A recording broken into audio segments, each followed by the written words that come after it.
ಆಗುತ್ತಿಲ್ಲ ಕುಂತರು ನಿಂತರು ನಿನ್ನ ಭಜನೆ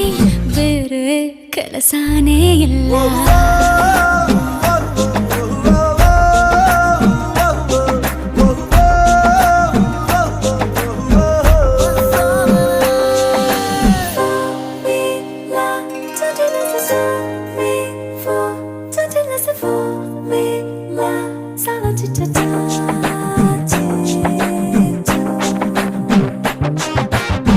ದಿನರಾತ್ರಿಯು ನಿಲ್ಲದೆ